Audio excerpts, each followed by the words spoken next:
Welcome back to the Spatial Show, everyone. I'm one of your hosts, Vladimir Bosanac. By day, also publisher and co-founder of the Registry, a commercial real estate news organization on the West Coast. Vlad, good to see you, my friend. Hello, everyone. Welcome back. My name is Elliot Golan. I am your other host here, and by day, I am a senior vice president and co leader of the real estate practice at Allison, a global marketing communications PR group. What's happening, my friend? Elliot, good to see you. I thought I'd kick us off here with a little bit of a vindication. A couple of weeks ago, we were talking about all of those federal buildings that were going to be on That's the market right. for sale, and we made a little bit of a call that this is sort of a nothing burger, and that they are likely not going to sell. And all of a sudden, guess what? That list of however many buildings they initially had is now officially down to 8. So I don't think anyone listened to our podcast and made that decision, but I do think that somebody finally maybe realized, hey, this won't be as easy as just kind of putting up a shingle and saying this thing's for sale and it's going to generate thousands of offers. It just Yeah. doesn't work that way in commercial real estate. Yeah, voice of reason is an kind of an overused term here, but I'm guessing at some point there is a voice of reason that says this doesn't make any sense, guys. Like, what the heck are we doing? So one of my former coaches, and just shout out to my old coach, Coach Thompson from Georgetown, for whom I played. One of his sayings was, "Common sense is not so common," Right? and that's one of his many kind of truisms, I think, Yeah. and maybe it follows in this case as well, but. It is common in a sense, it is common in a sense that, somebody decided that this was probably not a good idea, right? And we'll see what happens with all those properties. I mean, Yep. remains to be seen. But anyway, so before we get started here, I just want to give our audience a quick overview of what we're going to be talking about. So today's interview is with Marcel Straub from Zurich, Switzerland-based Lookthrough.com. He's the founder and CEO of Lookthrough.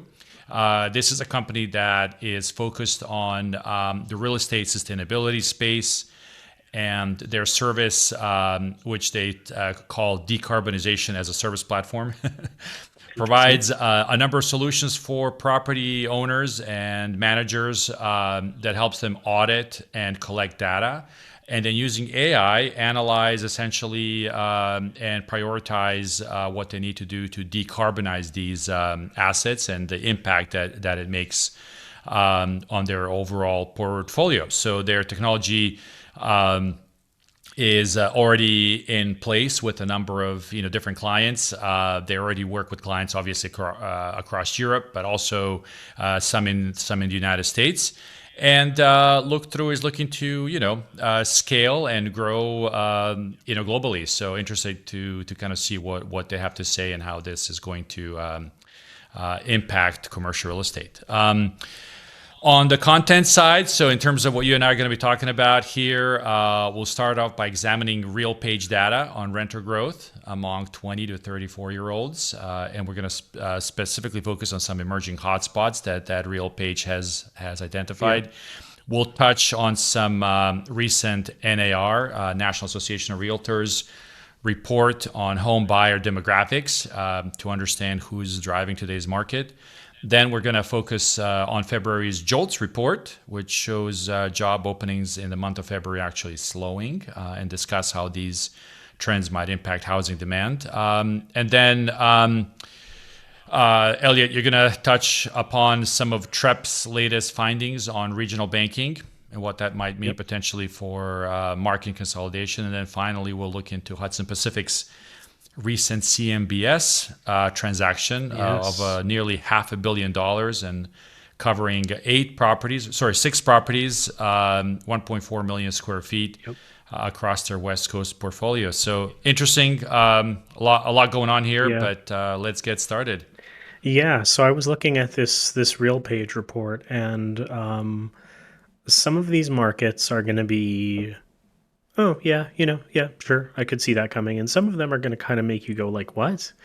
So, between the ages of 20 and 34, the fastest growing markets for renters, topping the list is Lakeland, Florida, which, if you had to look up on a Okay. map, which I presume most of our audience would, is kind of somewhere between Orlando and Tampa. There's Provo, makes sense, totally fine. Boise, people have been talking about Boise for a couple of years, that's fine. A place called North Point, which I actually had to Google. I don't know what the heck North Point is. It's outside Sarasota, Florida. There's probably 300 North Right, Points it's pretty in the United generic. States, Yeah, it's pretty generic city right? name. Greenville, South Carolina, Fayetteville, Arkansas, and then probably the most obvious member of the list here, Austin, Texas. So Yep. it was just very interesting to see. I'll pull out Lakeland, North Point, to some degree, Greenville and Fayetteville, although I think that's a little bit easier to explain.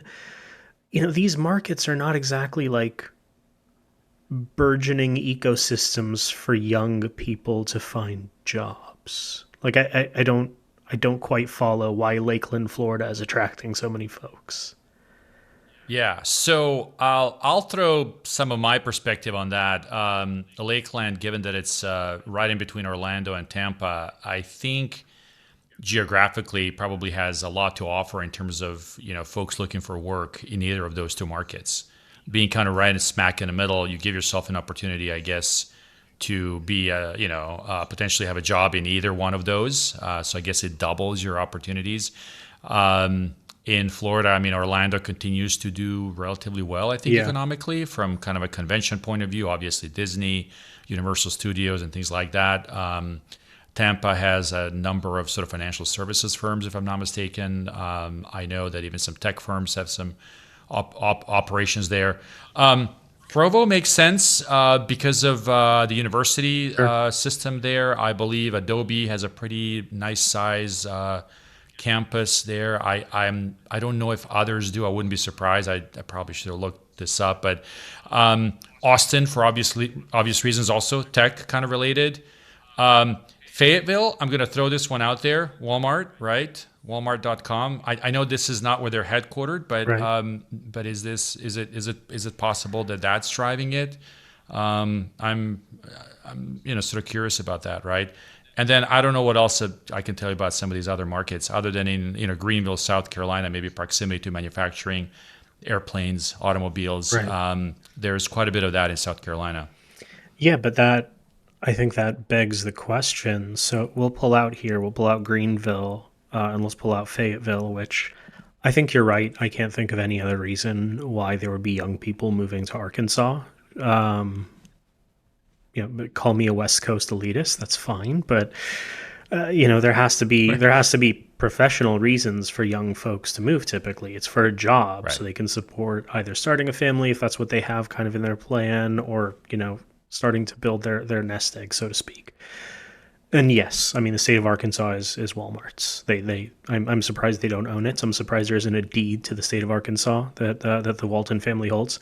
Um, but the big thing is, so in Greenville, Fayetteville, we're looking at blue collar jobs, which is not what we've talked about in the last however many years about sort of like where young people are moving. They are moving to the Austins, to the Salt Lake Cities, to the Denvers, and those are not blue collar jobs they're moving for. I know there's got to be some representation in every city, but I can't imagine that Greenville, Right. South Carolina, and Fayetteville, Arkansas have a dearth of job openings in the sort of tech space. I just can't imagine it. Yeah, and look, I think part of it could also be, and maybe we're getting ahead of ourselves, but I do wonder if some of these manufacturing operations that are located there were anticipating perhaps economic changes, and the companies that are present there are looking at onshoring and sort of opportunities to sort of build their products in the U.S. To sort of have access to the market here, and I wonder if that's part of where we're seeing employment growth. So that could be part of it. I mean, Walmart is obviously trying to be kind of the next or the better version of Amazon, perhaps. I don't know if next is the right way to say that, but Yeah. you know what I'm trying to say. Yep. And I know Walmart.com is clearly making, itself sort of a very prominent, platform for shopping, retail and all that other stuff. And so, clearly, jobs in Arkansas could be driven by that as well. Yeah, I mean, it's really the only retailer that's put up, and I guess we could question how much of a fight they've put up, but attempted to put up a fight against Yeah. Amazon. Target and other big box retailers, sure, they do online shopping, but they're not actually competitors to Amazon. I mean, the war Right. is over, guys. Who won? Amazon, there's a winner. It's over. I, I, I would, I would be surprised if we're not going to get an email from somebody in Arkansas very, very soon, Elliot, basically telling us this war is not over, and Yeah. you two need to adjust your sentiments there. I don't know. That's an interesting point. We'll see. I don't know how. We probably should do a little more research to sort of figure out where Walmart sits in terms of overall sales. But I am convinced that they are going to continue sort of chipping at this. As long as they can. I think it's sort of an existential threat to them, Sure. obviously, right? I mean, other than the physical stores, obviously, I think their next area of growth is definitely going to be online and e-sales, right? So Yeah, 100%. certainly that yeah won't slow. So this was an interesting perspective on the kind of rental side and kind of where the sort of hot markets in the U.S. are. A report that I sort of stumbled upon earlier this week, which is very interesting and kind of not terribly surprising, but somewhat surprising. I think we all knew that the biggest kind of portion of home buyers in the country are probably going to be sort of older, wealthier people.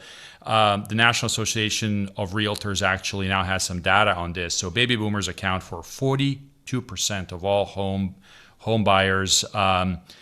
Millennials, which a year ago were about 38%, are down to 29%. So that's almost a quarter of a drop, 25% drop.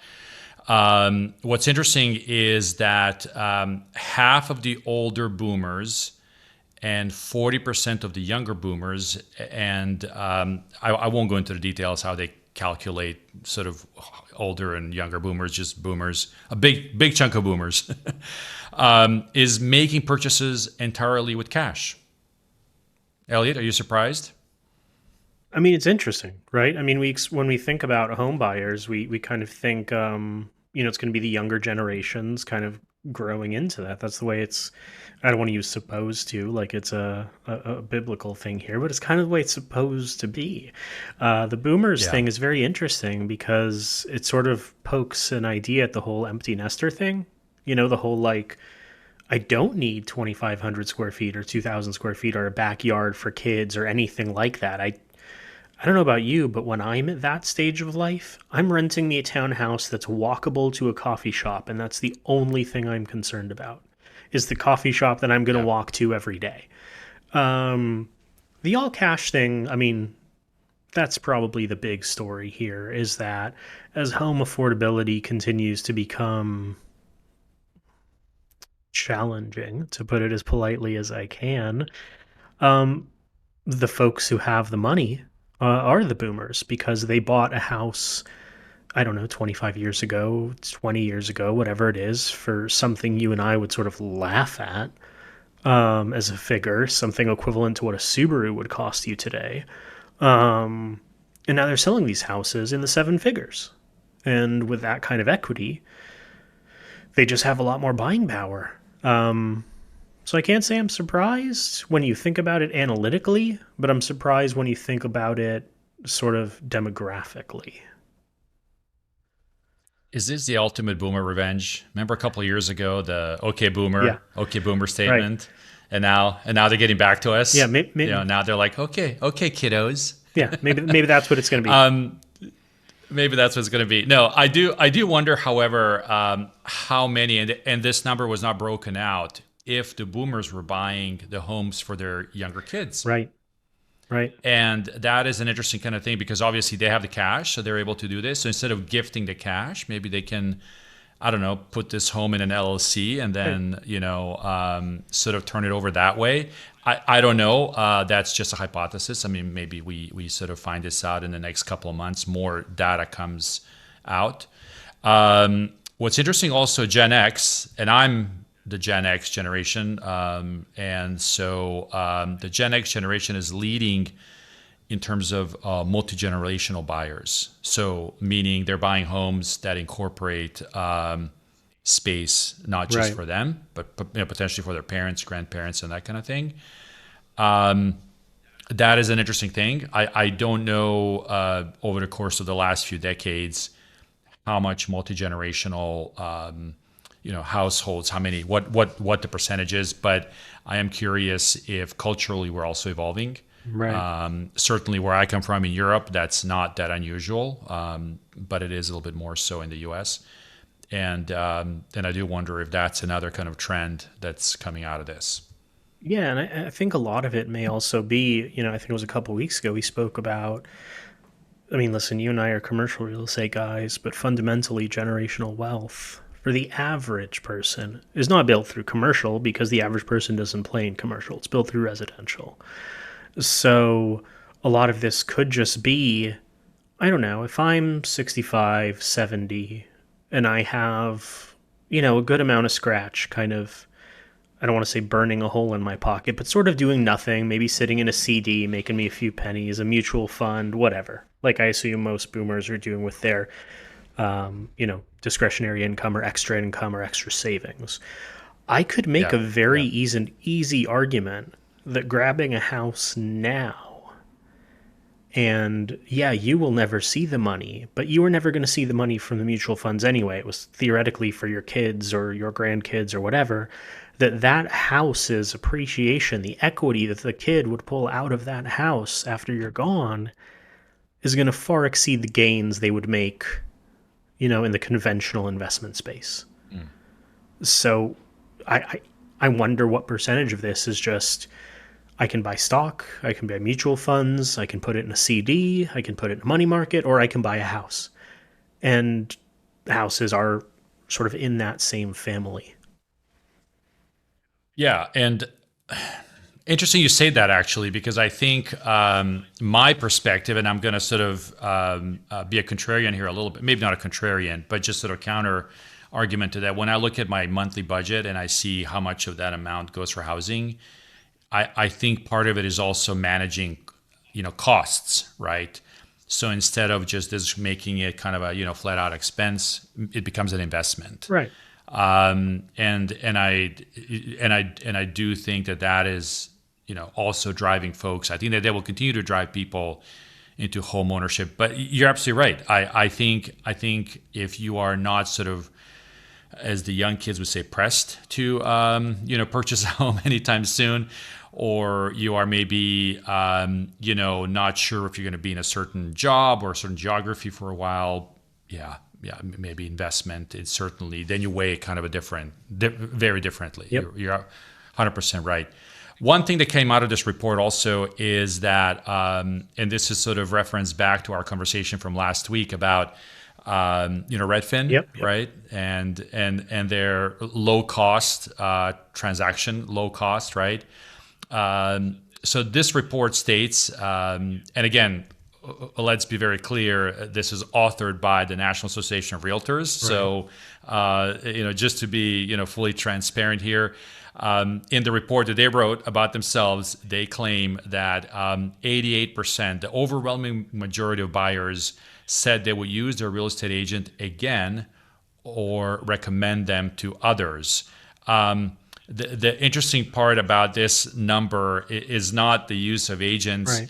but that they will continue to use the same agent, meaning they're not shopping agents, is I think what this means. And I think this was sort of part of the hypothesis that we were kind of throwing out Right. last week. Are they shopping these people, or do they look at them as sort of somebody that can just sort of do the transaction either way, or are they looking for expertise? I think this shows a little bit more data to give us insight that when you are purchasing a home, you are looking for an expert and not just a transactional person, which is interesting. I mean, context, right? There's something that Redfin, Zillow, MLS, etc. What they can never do in a data sense is context is not data driven. Context is analysis Yeah, driven. that's right. That is exactly right. So my next point, next sort of news item that I wanted us to talk a little bit about is this February JOLTS Yeah. report. So JOLTS stands for Job Openings and Labor Turnover Survey. Wells Fargo, whom we like to cite often in most of this reporting, because they do have some very good data behind this, but they're basically saying that the total job openings fell to about 7.6 million. Okay. I have to be honest, I don't know what it was in January, but they're basically saying it went down, right? And the ratio, some ratio which they kind of look at to measure how it compares to some other months. This was the lowest number since September of 24. That's not necessarily a very big data point for me to Right. understand what this really means. But their interpretation of this decrease is that they're understanding that labor demand is beginning to moderate, basically on expectations of what may happen in the second half of the year. Okay. So we talked a little bit about that, but I'm curious, what's your assessment of kind of where Wells Fargo fell with their numbers? My guess is that there's just this continuing. I'm thinking of Raiders of the Lost Ark, the Indiana Jones film, and there's the ball that sort of rolls down the hill in the cave or whatever, and there's this growing snowballing effect of where more and more people. First it was one, then it was two, then it was four, then it was 16. You see where I'm going here? That are starting to Yeah. just accept the back half of this year is not going to be pretty. Survive to 25 is something we should leave behind because 25 is not going to be something we were looking forward to. And I think what this reflects is companies who we expected to have a lot of optimism heading into the back half of 25. And this is commercial real estate is definitely one of these sectors, but I would just say broadly economically, there was kind of an expectation that the back half of this year, Yeah. if you look back, that the back half of this year was going to be when we started to see some more growth. And not only are we not expecting that, but we're more and more people are adding to the chorus of it's not going to be flat. It's actually going to head in the wrong direction. That we're heading towards, the recession or a recession. And I think that's what this reflects here. I think this is a number of companies saying, let me hold off on that job posting because I'm not so sure what it's going to look like here in 6 months. Well, and it's connected to the retail report that we mentioned last week. We said that it was the retail spending was sort of shrinking. Yep. We were talking about consumer confidence, small business confidence also decreasing. This is just another I think data point that sort of again adds to that snowball effect of things not looking great. And I'll throw in one last data point from the report here that Wells Fargo, put together. So there's this layoff rate. Okay. I'd imagine layoff rate is probably a number of people that were laid off compared to a number that were hired. The layoff rate was unchanged, 1.1% roughly Okay. is what they have here. However, the actual number, the real number increased. The number of layoffs and discharges increased by 116,000 people in February, which is the largest monthly increase in September of 24. So again, while we're still kind of in the band of normalcy, Right. if you will, or average, right? It's showing an uptick in this latest number in February. That's not necessarily great. So unfortunately, that's kind of what we're seeing there. Yeah, I just think we're going to see a lot more caution. It's going to continue. And then I think like you and I have talked about a couple of times, some of this caution and some of this behavior may actually kind of become that self-fulfilling prophecy that drives us towards what becomes an inevitable recession. Because if people don't have jobs, people aren't spending. If people aren't spending, there's no cash flowing in the economy. If there's no cash flowing in the economy, Yahtzee. It's a recession. It becomes almost a self-fulfilling That's right. prophecy. Exactly. Right? Exactly. Unfortunately. So, yeah. So the last thing here, not really the last thing, but the next thing I wanted to talk about here is some stuff that's come out of TREP. There's actually a couple of different reports. So one of them is we are now about 2 years after the so-called regional banking crisis. I never loved that phrase. I didn't think it was quite a crisis. I thought that was a little bombastic, but that's here nor there. And they're not out of hot water. These banks are not, they're not out of crisis, if you will. And the big thing for TREP was that we could actually be seeing a new culprit, and that's the credit issue. So there's still some vulnerability in the market, but what you have is these rising delinquency rates, right? They're up every quarter, it seems. 2024 was 1.57%, with the office market being significantly ahead of that. And that's up from roughly 0.5% or 2/3% pre-pandemic. So we're talking, whatever that is, 250%. If you break it down on a rise percentage, that just delinquency in commercial real estate loans they're still going up. They're not getting any better.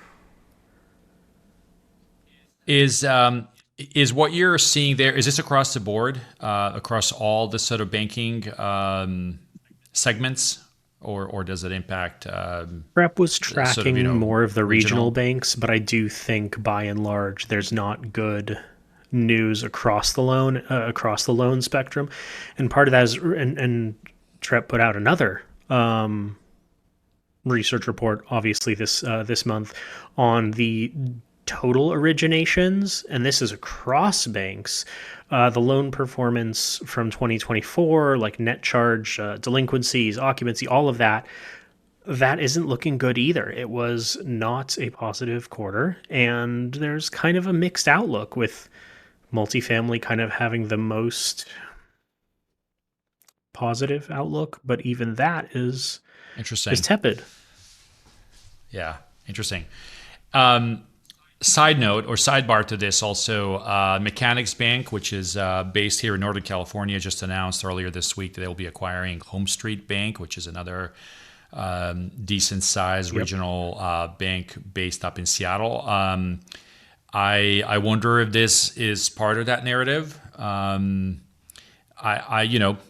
don't know. I'm sort of curious. What comes out of it, and if we're going to see another sort of wave of these mergers through the rest of the year, because they are trying to sort of navigate what's happening. And I know in mergers and acquisitions, one of the favorite things that they like to do is something called write-offs. Yep, that's right. And it really allows them an opportunity to sort of clean the slate. So I'm curious, what that means for regional banking. That will be interesting, Yeah. thing to see. It feels like the entire banking system related to our industry. I can't pretend I understand enough about the total banking system. I understand, but definitely not as much as I do about how it relates to real estate. Is very upside down, and things are very awkward. So regional banks, as we have known for some time, hold a larger share of commercial real estate loans relative to their total balance sheet. Right. So obviously on a dollar basis, it still pales in comparison to JP Morgan or anything like that. But on a percentage of total balance sheet, it's higher. So they were more, damaged by the downturn in the market. And as the market isn't picking up as quickly as anyone expected, it stands to reason they will continue to face challenges. And meanwhile, this other thing that happened just this week, and you and I think we've actually talked about it 2 or 3 times, is growth in the alternative lender space and alternative funding space, most notably CMBS, which is having kind of a record return.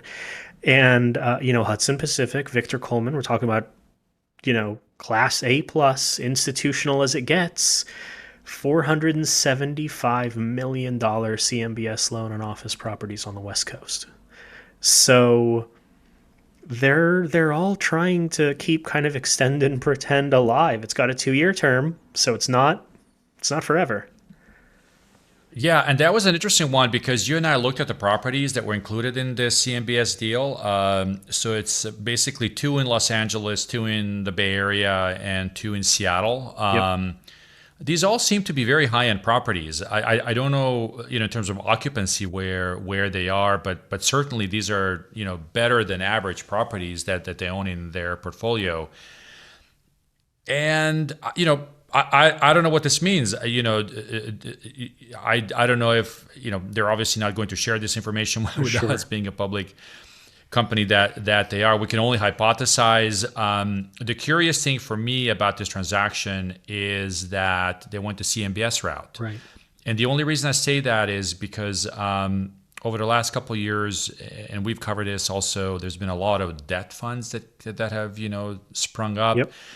We've certainly seen the likes of Blackstone and Brookfield and folks like that come in and issue debt. I am interesting to understand sort of why they didn't go that route. Why none of those players came in, and was this cheaper capital? I don't know. Maybe because it's collateralized. Right. It could be. But it is interesting that this is the route that they went. And the 2-year deal is obviously interesting as well. It sort of says a lot, I think, about what they think brings into the market for the next 24 months. I think a lot of these Maybe, people, maybe that's it, right? a lot of these people are just hoping to kind of see interest rates. We've all accepted it's not happening this year. Interest rates aren't going to be great. Right. Maybe they're thinking, we're just going to refi the whole bloody portfolio in 2 years because interest rates are going to be a little bit better. Yep. But that just seems like an odd kind of bet to make. And again, the reason it's so interesting is that it's Hudson Pacific. It's a type of landlord that, I don't think they struggle to access capital the same way, some regional players might, right?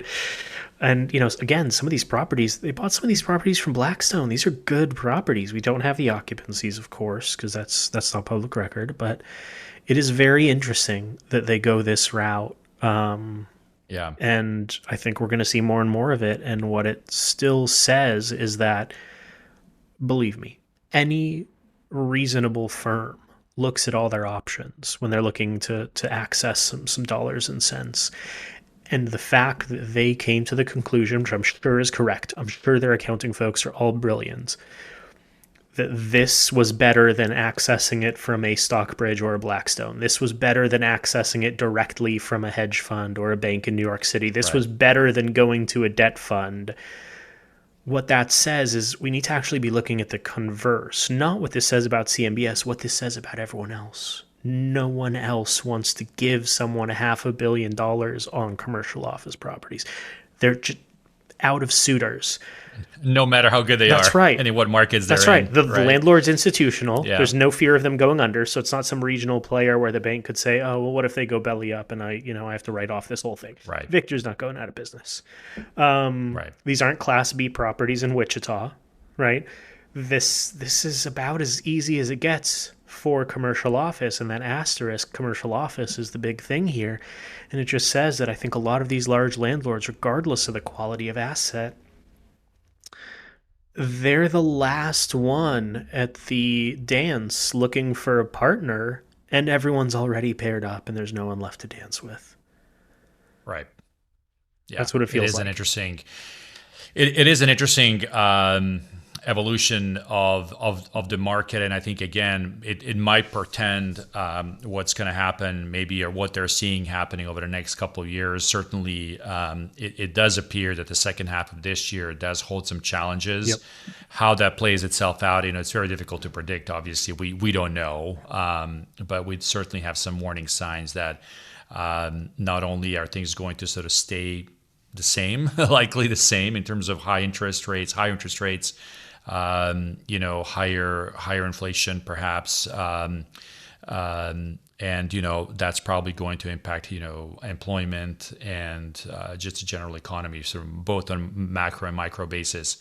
So the second half of this year might be a very challenging one. So we'll continue to keep our eye on that. So in any case, Elliot, great conversation. Before we turn this over to the interview I had with Marcel. Again, company's called Lookthrough.com. Check them out. Interesting company that's focused on helping landlords and owners decarbonize their properties. Certainly, it's something that will continue to be a very important aspect of property management. So, Elliot, as always, good to see you. Likewise. We'll have a great conversation next week. All right, talk soon, my man. Hey Marcel, good morning or good afternoon in your part of the world. How are you? I am well, thank you. How are you? It's the Doing day is almost doing finished. well. Yeah, you guys are almost finished and we're just starting. So Yes, I'll we'll take over whatever you were working on. So fantastic. where do we find you? Where are you? I'm based in Zurich. Excellent, excellent. Yeah, and tell us. So you're let's jump into. Look through the company. Tell us a bit about kind of what inspired you to start the company. And some of the ways in which it came to be, and how you came to this role as well. Yeah, so I mean, I'm originally from finances, so I have a finance background. I originally studied law, then went into banking, and about 20 years ago started a company which does due diligence on financial investments, essentially. And in about 2014 or 15, we had built software for that company to be more efficient in the due diligence process. And because having transparency on your financial assets is considered a governance element, we have then been asked by some of our clients, they're primarily pension funds, if we could not cover all of ESG. So, as opposed to just covering the governance element, whether we could, with our software, also cover the other uh, bits and pieces of ESG reporting. And when we looked into it, we soon found out that our clients had the primary concern with direct assets.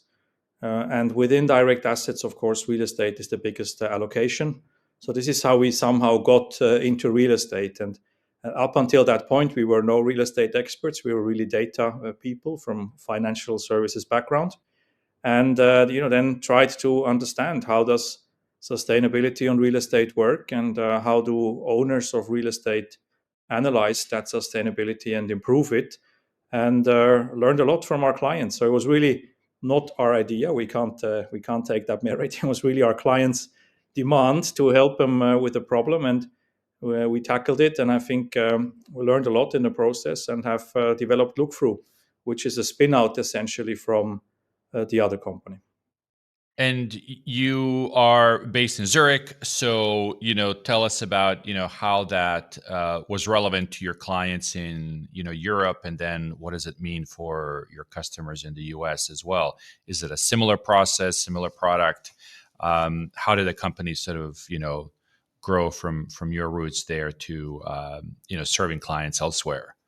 Yeah. I mean, we had from the start clients from different regions, not just Switzerland. So we never built a Swiss specific product. We really built a product that would work for all of our clients, no matter where they are in the world.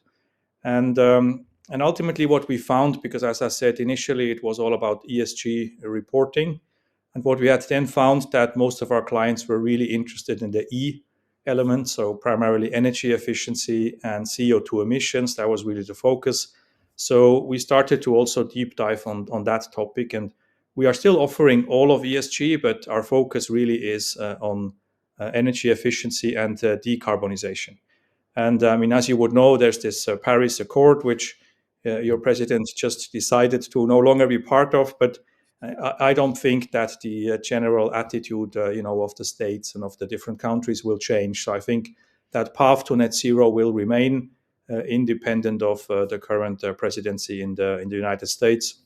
And and I believe in that process, clients just need better data, because, of course, in the end, it's a problem of retrofitting and of fixing your buildings. Sure. But I think it all starts with data, and that's where we come in. Yeah. Can you walk us through kind of what Lookthrough does and sort of, how it's different from some other due diligence and, ESG solutions? Yeah, so sure. I think what's relevant is that we've built it from the start together with clients. So we are not from a university where we would have studied that in theory.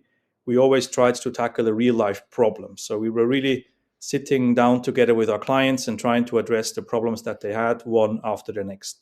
And I think that's what differentiates us also from potential competitors in the market, is that we have a product that's very close to what the clients actually can use in a practical way. So one of the differentiating factors coming from that is that we had to start from data aggregation and validation. And this is the first step in the process that we offer in the software. And most other solutions would either assume that you already have all the data, which in reality just is not the case, or they would have a rather cumbersome process to collect the data, meaning that you would typically need to do on-site visits with your building. And we are taking a bit of a different approach. We're basically trying to digitize the entire supply chain of the client, because instead of us visiting the properties, we are basically identifying people who know the properties, and we're inviting them to share information with us, which we then aggregate and validate on the client's behalf. So that's the first step that we do. Then we go into the entire analytics and reporting phase, which I would say is probably the least differentiating factors. I think all others do that in similar ways. What we then do as a step after that is forward-looking, so scenario planning. So we've built a solution that we can basically do any kind of simulation on a portfolio on a very high level. I mean, we don't expect that any of our clients would order a million windows after our simulation, but we expect them to get an idea of what they could do. So that's the simulation bit, where we have a bottom-up and a top-down approach. And for the top-down approach, we've also used an AI solution. And AI also in our world is not intelligence. I mean, it's a deep learning system. So I think AI is a bit an overused term at the moment, right? And as you would know, all of these systems aren't really intelligent. I mean, they're just deep learning. You need to feed them with a lot of data, and then they can make very good assumptions. And so the same thing we're also doing. So we're allowing to simulate in a portfolio with AI what you could change, what it would cost, and what the impact would be. And then speaking of impact, that's the last step. So we would then also do the impact tracking on behalf of the clients. And I think what's also important, because we have developed this together with clients, the goal is always to have actionable insight in the end. So it's not just an exercise of getting a couple of more charts or reports. Really, the end goal is always to have an actionable plan on how you can decarbonize your portfolio. Now, during this process, as you said, clients were giving you, feedback on how to, optimize what Lookthrough does. Tell us about that process. How was that in terms of input and your ability to kind of, create something? What are some of the learnings from some of that feedback? Yeah. Just quickly, I see you a bit blurred. Can you see me well, or is it the same? Do we have a network issue? So you are blurred on my end also. The beauty with this product is that it records locally. So the final product is going to show sort of the best of me and the best of you. Just wanted to make sure that you can actually Yeah, see me and hear what I say. Okay, very good. yeah, yeah. No, no, Very no. good. Yeah, yeah. So that should be So fine. yeah, so back to your question, I think because we are not physically visiting the buildings, and I mean the main advantage of that is that the process is a lot faster and it's a lot cheaper. We have some clients that have a couple of thousand buildings. And if they were to physically visit all those buildings to create the sustainability report that they need and gather all the data that they need for their planning purposes, it will probably take them a year or two until they are at the point when they can start planning. And in our process, because we are using what we call a network effect of digitizing the entire supply chain of the client, we can digitize a portfolio of a couple of thousand buildings within 2 or 3 weeks with Wow. very, very good quality. So we are probably at around 93, 94% accuracy in that process. And of course, there's a huge advantage of that. And what we are doing in that process, we're basically choosing a pragmatic approach, like an 80-20 kind of approach, where we say, let's first get a first wave of information in an 80-20 approach, and let's then figure out another 80-20 approach for the remaining 20%. And if we repeat that process 3 times, we are at 96%. But we've taken 3 pragmatic approaches, which would have been way faster than having the other approach of visiting all the buildings and getting all the details right in the first go.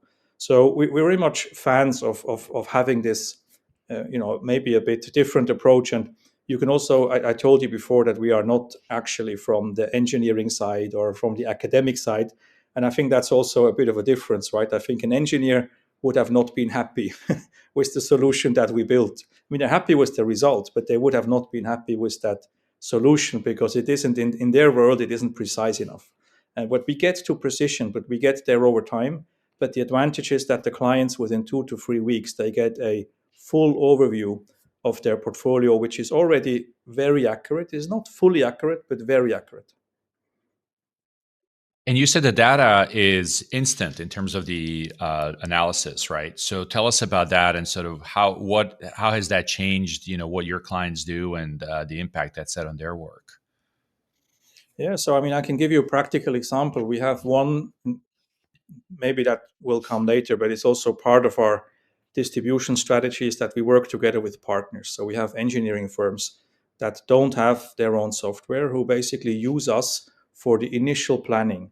So you can imagine it that way. If you have 100 buildings and you're hiring an engineering firm, they will need to visit the 100 buildings before they can even start calculating stuff. And in our world, basically, we would aggregate the data within 2 or 3 weeks, we would validate it, and they can then play with that data and they can identify which are the buildings that they should prioritize. And then they basically start with those buildings first. So meaning that it won't take them a year until they can start actually making a plan, but it will take them a couple of weeks. So we're just winning an awful lot of time. And now the big advantage is that because of the models we built, they can basically, at the press of a button, they can simulate all kinds of things. And they can be totally different. So as an example, you could simulate, where do I have the biggest impact on my CO2 emissions in your entire portfolio? And you can basically do that 3 weeks after you started the process. And it would normally take you a year or two until you get to that point. And then it would be complex calculations to make that. And we've basically digitized all of that. And we're now offering that to our clients or the parties that advise them, like the engineering firms, who can now basically play through these scenarios and see, okay, what if I changed this in that building? And what if I maybe sold that building? What would that mean for my portfolio? And all those simulations can now basically be done instantly. I mean, it typically takes us a couple of seconds to compute, even in a very complex portfolio, compute those scenarios. Interesting. Yeah. So switching gears here, Marcel, a little bit, you mentioned that you've expanded and are serving some clients in the United States as well. Tell us about that. I don't know if you can mention specifically who are some of the firms that you're working with or entities, but I'm curious, how that's evolved for you guys as well. Yeah, I mean, I said we typically roll out together with partners. So for us, it's always relevant that we find the right partner in any country that we go to. And even if we would have a client relationship, if we don't have that partner, we typically don't go into the market because there's a bit of localization that needs to be done. I mean, square meters and square feet is obviously a simple difference, but there's also other differences, like you guys are using British thermal units, which quite frankly, not even in the UK we see that. So although that is British, but we don't see it there. So there's these differences, right, that you need to get your head around.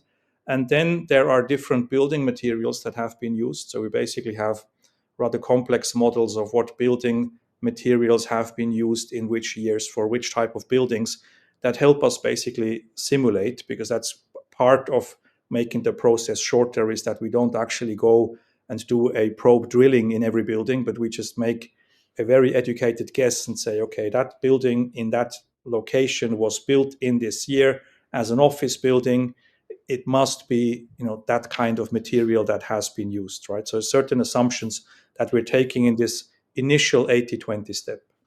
And all of that obviously requires local knowledge, and it requires the expertise, and that needs to be localized first. So unless we have a partner that can help us do that, we are not really going into that market. So in the States, we have now started analyzing a couple of properties, actually quite many, but in New York, and they're really just in New York. And I don't think I should mention the name, but basically on behalf of a large financial institution. So we've analyzed basically all the buildings that have a mortgage from them in New York. So we had to do that localization first, so that our results would actually make sense. And that's a bit on how we enter the market. The good thing is that the main parts of what we're doing, which is data collection, aggregation, validation, all of that doesn't change. I mean, that's the same no matter where you go. Might have a language difference, but generally that's the same.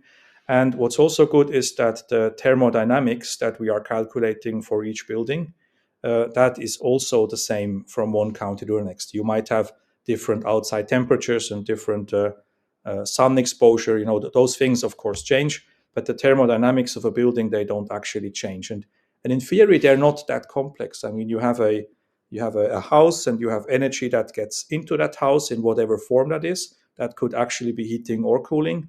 And then you have the building hull that somehow contains that energy within that house. And you have basically, good insulation and bad insulation on that hull. And through that insulation, basically, the energy you put in leaves the building again. Right. So I mean that's the general logic of those thermodynamics, and that logic is the same no matter where you go. It's physics, right? Yeah, yeah. In terms of the governance, have you found that different jurisdictions and different locations are tracking things differently? Like different things mean other things in other places. I'm just sort of curious, sort of other than obviously the measurements, right? The simple stuff that you mentioned, but other things that impact this information.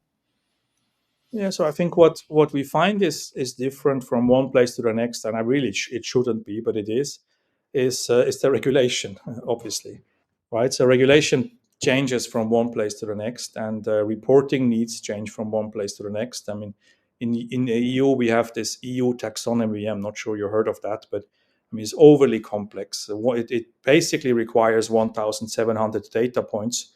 We've broken it down to 17, and we fill the others with AI. But of course, over the time, you will need to fill in the other gaps. But there, I mean, it's so complex to do an EU taxonomy report, right? And then you go to another jurisdiction, and they might have a totally different goal, or the ambitions are different, and the requirements are different. And I think in the States, now with Trump exiting the Paris Agreement, we still have states that have their own goals. So California has their own targets, and they're not going to move away from them. And New York has their own targets, and they're not going to move away from them, right? So I think that you just need to make sure that you are in compliance with local regulation, and that requires you to understand what the regulation is, which is part of what we need to do and digitize that. And it also requires you to analyze your data in the right way. Because as an example, these energy efficiency labels, where you basically, like you would have from a fridge or from a car, the calculation of these energy efficiency labels, they are from one jurisdiction to the next. They differ actually quite a lot. So you can't compare a B label, as an example, in Germany to a B label in the Netherlands or in the UK, because the calculation that is underlying is a totally different one. And Right. those things, of course, you need to understand, because in the end, I think there are almost two things that need to be looked at separately. One is the energy efficiency. That's the labeling stuff that I just talked about.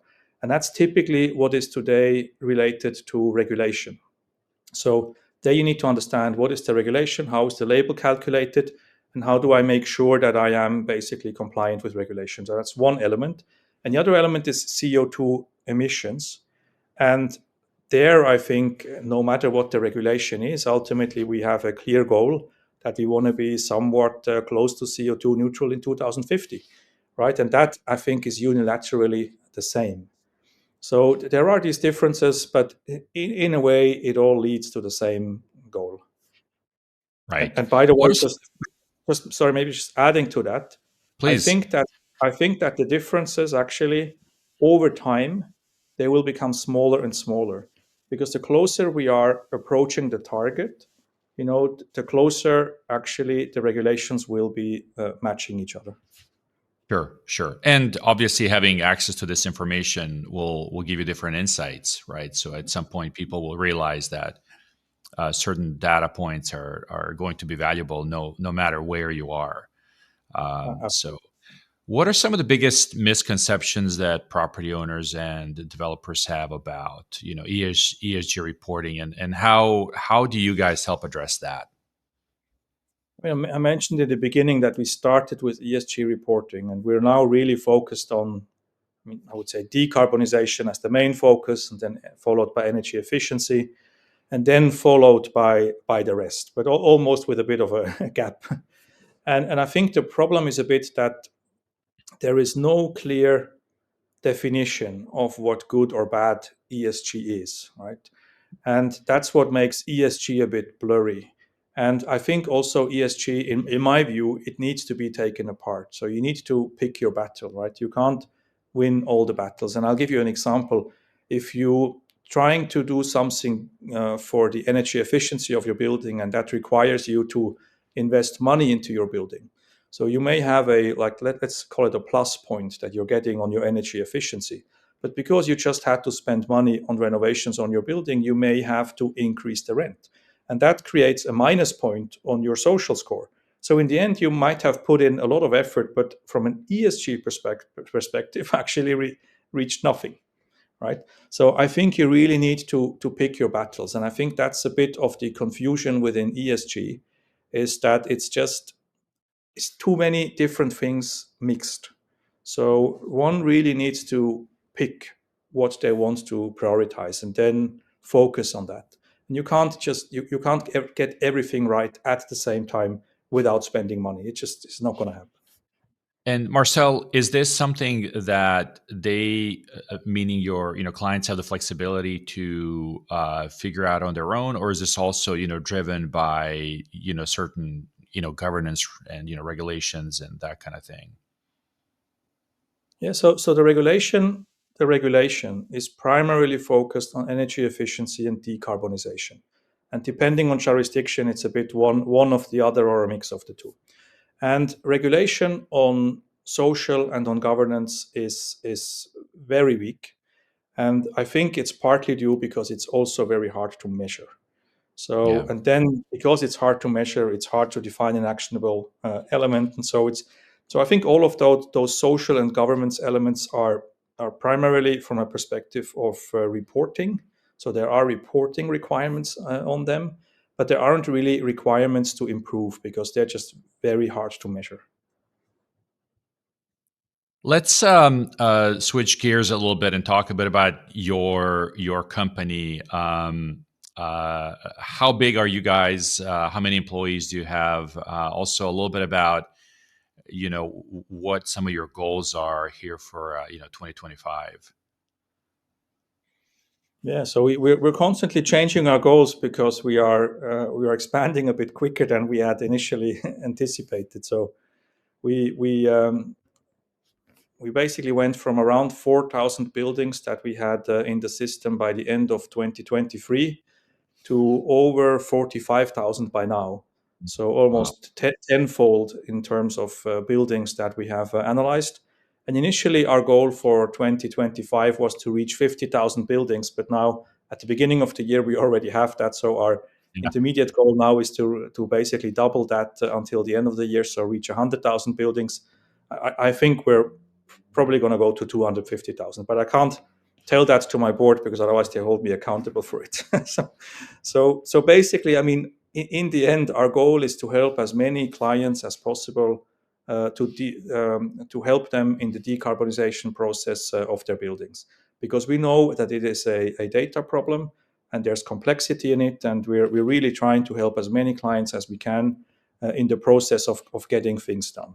So that's really our ambition. And as I said before, we are very much relying on partners to roll out and also to do any kind of consulting that our clients may require. I mean, we need to stick to what we are good at, and we are data people, and that's what we're good at. And we can't, start consulting our clients on real estate strategies and things like that. So we need partners who can cover that bit, and that also means that we are dealing with our relationships primarily through our partnerships, and that also in turn means that we can stay what you would refer to as asset light. So we are relatively few people. We're now 14 people, most of them, of course, in the IT section, and then there are a lot more in our network, but client facing, as an example, or helping the clients to strategize or whatever it is. But those will basically be outside of our company. Yeah. And then in terms of, as an organization, have you guys, raised money? What are sort of some of your kind of, financial goals? Not that, you need to disclose that exactly, but just from kind of a high level perspective. Yeah, I think financial goals is that's another thing I won't mention because my board will hold me accountable. But I think what's very nice is that we reached cash flow or profitability last year. So we're basically covering costs at the moment, and we're growing quite fast, as I said. At the same time, we're being mindful of what resources do we build up internally and what do we build up through partners, the asset-light approach.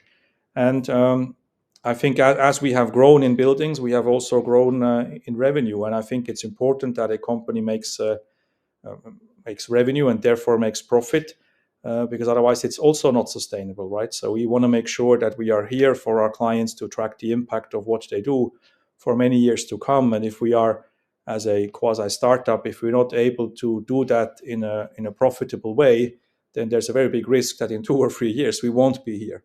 And that also doesn't make any sense, right? So we need to make a profit. And I had once read that at a client of ours, and I always liked that statement. So basically, they said we need freedom to shape our future, and we need profit to remain free.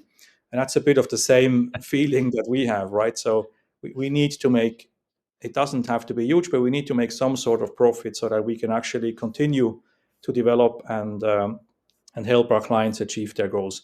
And we had raised some money back in 2023, where it wasn't as obvious as it is now that we would soon become cash flow profitable. And at the moment we're not raising any money. Also because we have this luck that we can roll out through partners, so we don't need to build a huge overhead. We have a couple of initiatives and a couple of ideas that we think would make a lot of sense for our clients, and some of them would potentially require us to raise additional funds, but that still needs to be decided. And do you have any goals in terms of growing in certain geographies? Yeah, so we're currently, I would say, there's a couple of geographies where we are already very active, and then there's a couple of geographies where we just getting started. So at the moment we are fully active in 7 countries. We are starting, including the US, in 4 more, and I think we want to be in 15 countries by the end of 2026. So that's a bit where we stand, and I think 7 countries are fully active. 4 are becoming active this year, and then another 4 will have to become active until 2026. So our ambition is to be in 15 jurisdictions fully rolled out by the end of next year. So it sounds like double revenue, double country count is where, and double building rather, double building count and double country count is maybe the better way to say that, right? Something like that. Yeah. Excellent. As we close our conversation here, Marcel, I would love to ask you, a couple of personal questions, just in terms of lessons learned and sort of advice you would maybe give to your younger self in terms of, this business, but also just in terms of others who have aspirations of starting a business, right? How what are some of those things that you would tell folks? Yeah, so younger self, I would probably get into meaningful businesses earlier in my life if I could. I mean, I've been an entrepreneur for 20 years, but a lot of the things that I did in the past were quite opportunistic, and I think they were good and they were fun, but didn't really make a difference for the planet. And I think I will probably be trying to do something meaningful earlier on, because I now realize how satisfying it is if you can actually, we're in a very lucky position where we have a business where everybody benefits, right? Our clients benefit, we as a company benefit because we can make a margin, and the environment benefits. So it's really a situation where everybody wins. And I think that finding those kinds of business models is something that I would try to do earlier on, because it just creates a lot of purpose in your everyday work. And I can maybe give a little anecdote. When I was still in financial services, I was structuring products, and it's basically just, I mean, looking back, total nonsense, right? And then I looked outside the window, and there was a person painting the wall, and I was like really jealous, because I said that person goes home at night and they can see what they have done, because that wall has now a different color. And in many of the things that I've done in the past is we were really just turning around numbers and nothing happened, right? So that's one advice I would give to myself: do meaningful, purposeful stuff, because it's just a lot more satisfying, a lot more fun. And then the other thing is make sure you have a great team, because I think it's impossible to do something on your own. There are these theories now that with AI you can basically build a one-man company. I don't believe in that. I think you always need different talents in a team. And I think picking the right talents to work in combination, that's a big part to success. So I would advise to anyone who starts a business, uh, identify and be truthful to yourself what you're good at and what you're not good at, and try to find the matching part that complements you. Because there are always phases where you need to do things that you don't like to do, and if you then have a counterparty who is actually good at that, you're basically going through that phase a lot faster and a lot more successful than if you're trying to do it all by your own. So I think a good team is really essential for any kind of business. Agreed. Yeah. Complement and delegate are two very important words, I Absolutely. think. Marcel, thank you so much. This has been a great conversation. Really enjoyed learning more about Lookthrough, and best of luck to you and the team in 25. And I'm sure we'll be in touch soon. Likewise. Thank you so much for having me.